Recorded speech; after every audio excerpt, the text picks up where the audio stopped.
కొవ్వు కలిసిందా గడిది గుడ్డు కలిసిందా అది కాదు కదా వాడికి కావాల్సింది. అసలు నెయ్యి ఎట్ట వస్తుంది? పాల ద్వారా నెయ్యి వస్తుంది. అసలు పాలు లేకుండా నెయ్యి తయారు చేసి ఇవాళ వచ్చి కల్తీ జరిగింది, కొవ్వు కలిపారా గడిది గుడ్డు కలిపారా దట్స్ మెటీరియల్. అడు కల్తీ చేశాడు సుబ్బారెడ్డి గారు. 250 కోట్లు దొంగతనం చేశాడు. దొంగ ఆడు ద్రోహి హత్య చేశాడు. బాబాయిని చంపాడు. మీ ఇంటి మీద దాడి చేశాడు జోగి రమేష్. ఆడు మళ్ళీ వచ్చి తంతాను అంటున్నాడు. అసలు 10 రోజులు తిడతామేంటి? రోజే వచ్చి పేరున్నాని తిడతామేంటి? అమ్మడి రాంబాబు తిడతామేంటి? వాళ్ళందరినీ తీసేస్తేనే తిరగబాదేసేయాలని. Is a Christian. Subbareddy Christian, Jagan Christian, YS Rajasekhara Reddy Christian. వాళ్ళు దేవుడు సొమ్ము తినడానికి పుట్టారు. వాళ్ళు హిందూ వేషంతో సుబ్బారెడ్డి గారు అయ్యప్ప స్వామి వెళ్ళడం కూడా మాయే. హిందూ అనే ఫీలింగ్ క్రియేట్ చేశాడు వాడు. అంతా మాయేనయ్య బాబు. అది హిందువులతో ఓట్ల కోసం తప్ప సుబ్బారెడ్డి అనేవాడు పెద్ద బ్రోకరు. వాడు కరప్టెడ్, అవినీతి పరుడు.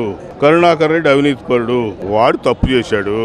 దొంగతనం చేసావు దేవుడి సొమ్ము. నువ్వు మనిషివేనా? నువ్వు కూడా దొంగతనంలో భాగస్వామి. శిక్ష పడేటట్టు చేయాలి.